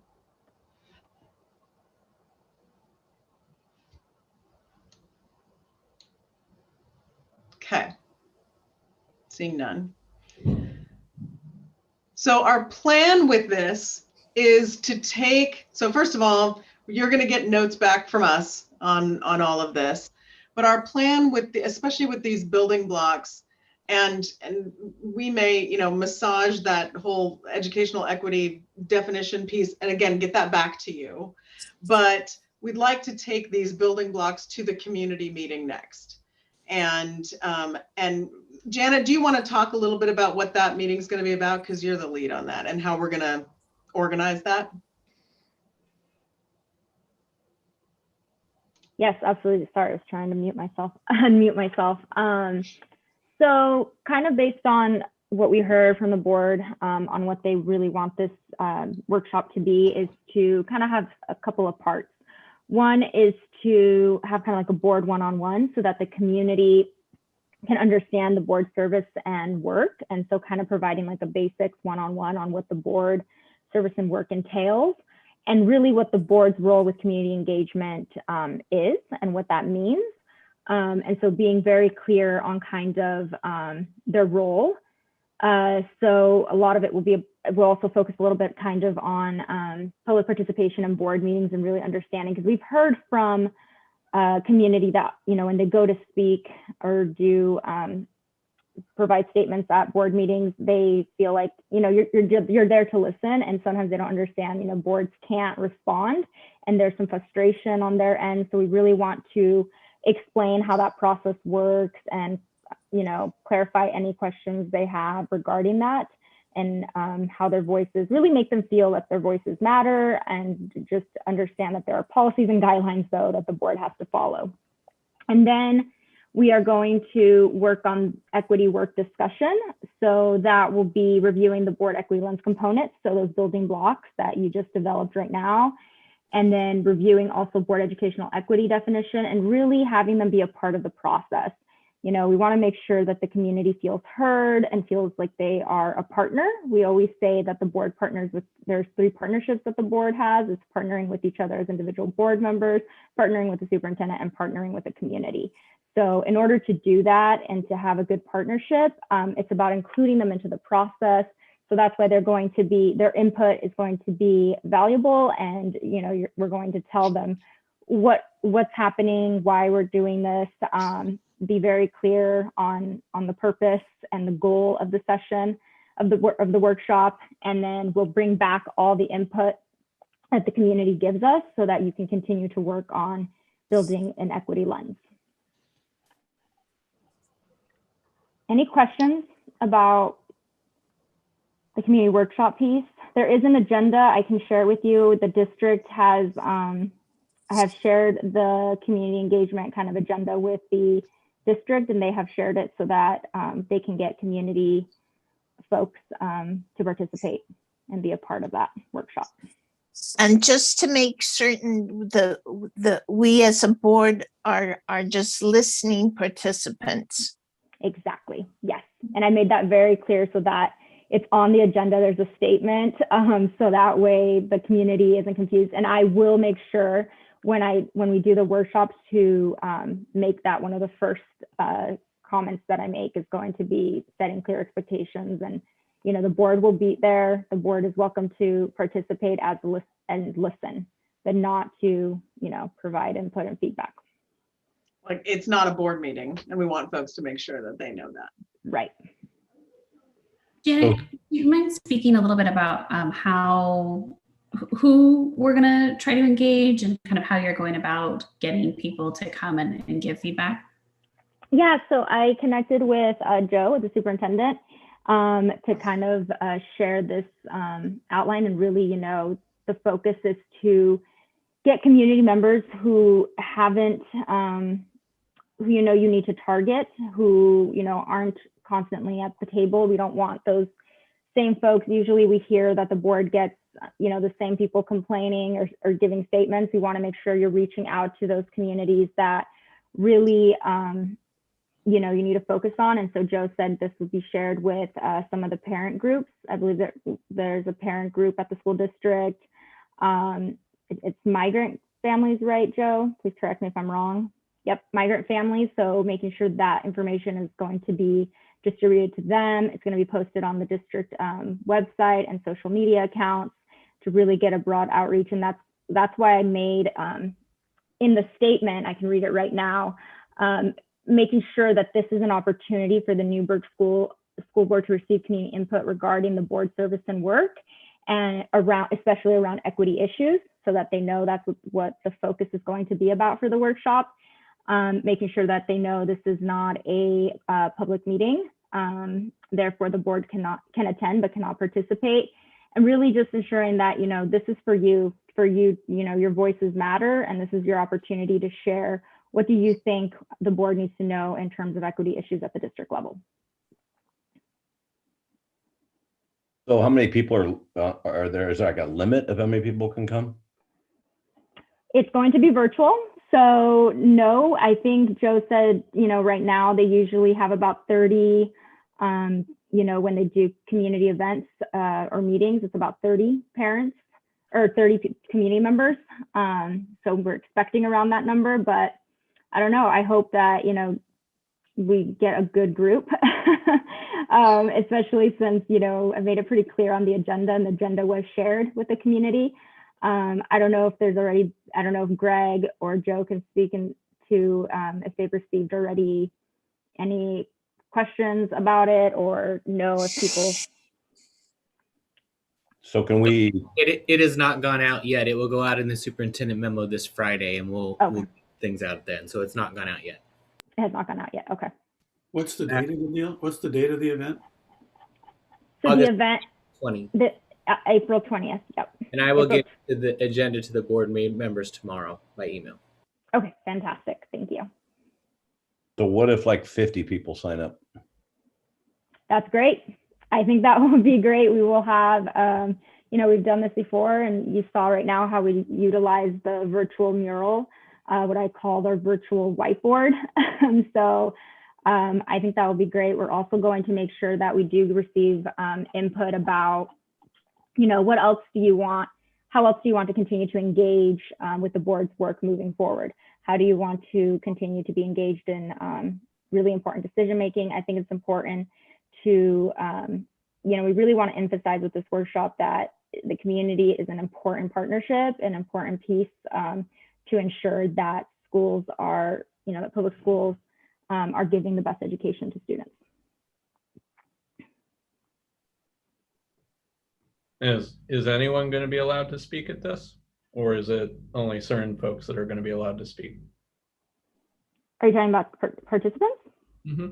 Yeah, no, they can all open it up and you let them all kind of unmute themselves and be able to speak. There's going to be certain questions. It's not going to be like, oh, tell me everything that's going wrong. It's going to be very well crafted, so that way it stays very focused on, reviewing the equity lens components or the building blocks, as well as when I ask questions about how do you want to continue to engage, or did you find this workshop valuable? What do you want to do moving forward? So it's not going to be super open-ended, making sure that we are, and we're facilitated so we stay on track and focused and continue the conversation so that the board can receive the input they need so they can continue this work. One of the things that we find with community sessions is that you got to give people a purpose, and you got to have the conversation really well structured, or else it just turns into a free-for-all and we can't bring you back any useful data, where it's just like, well, there were no themes present because we just let everybody vent.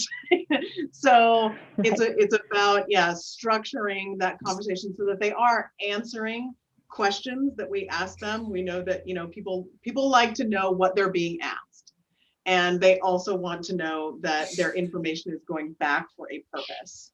And so I think it's our intent to describe to them the work that's been done thus far, that we're bringing forward. We're asking for really specific input on this work, and we are going to carry that back.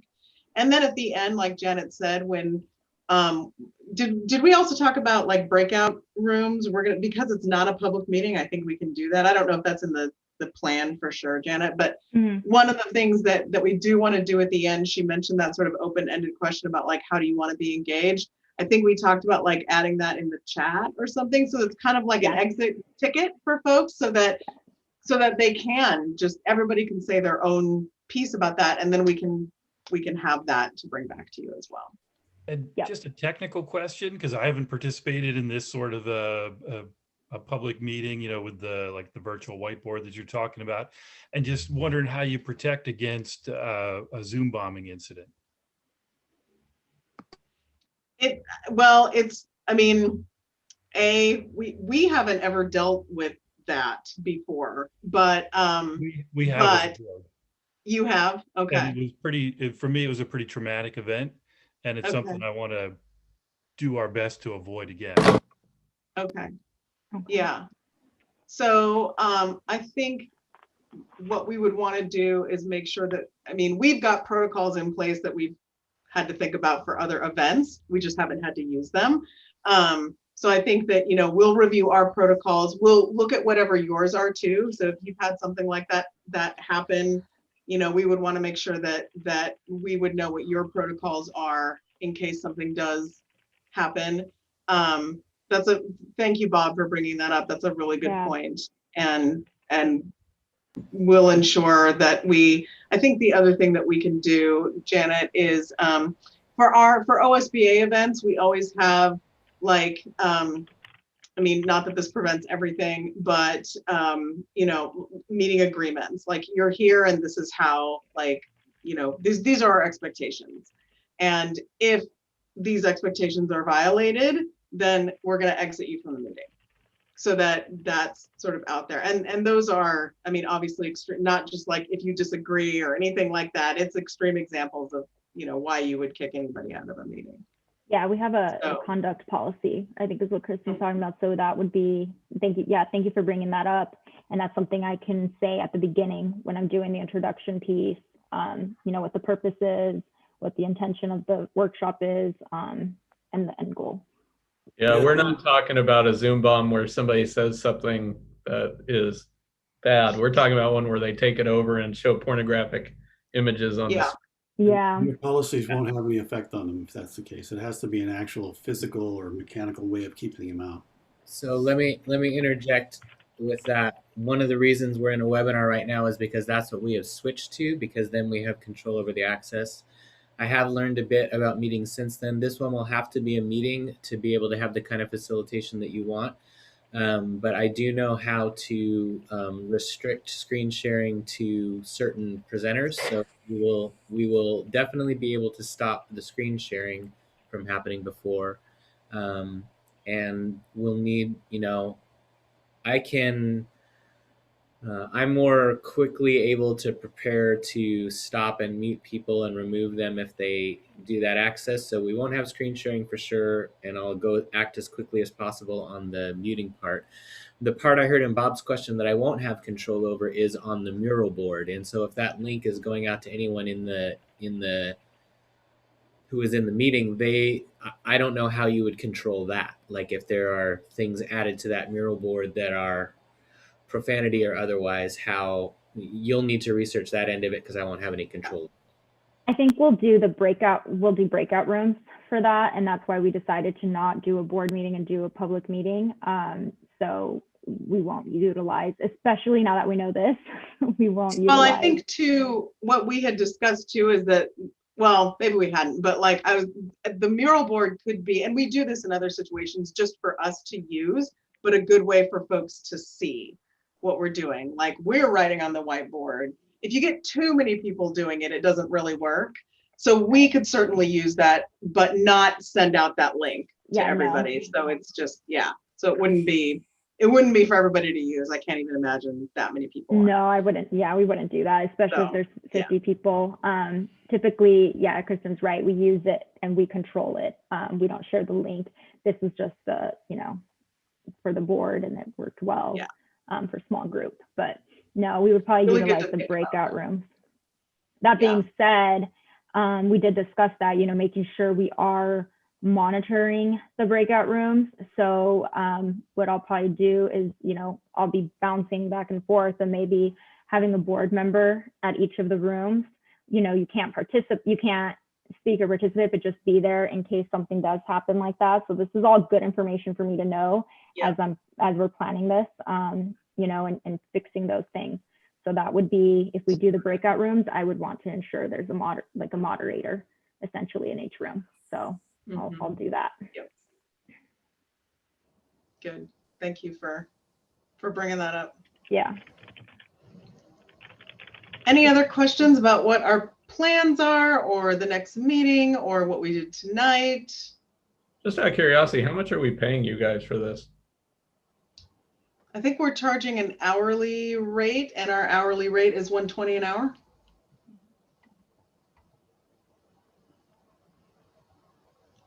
Anything else? Anything we can provide for you in between?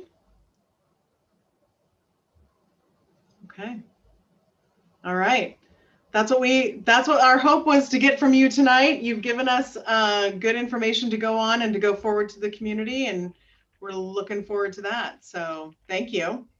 Awesome. Thank you, Kristen and Janet. And if anything comes up, feel free to reach out to either them or me, and I can get it to them however you feel comfortable. And otherwise, we'll see you in a couple of weeks. Thank you. Yeah, Great. thank you. All right. Thanks, everybody. Have a good night. Thank you. Good night.